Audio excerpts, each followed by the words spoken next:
The following is a Python program to calculate area of square. The square has all sides of the same length, so we'll need to get that as input from the user. Side equals float of input string, please enter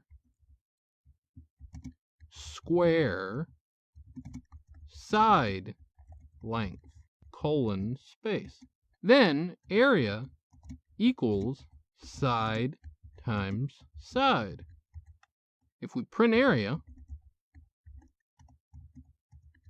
and run the code and enter 8 for side length, we'll see that the area of this square is 64 units squared. The following is a Python program to find perimeter of square. A square has all sides the same length, so we'll need to get that as input from the user. So side equals float of input of please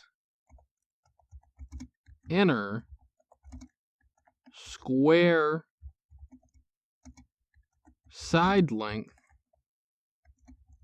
colon, space. Next, perimeter equals 4 times side. If we print perimeter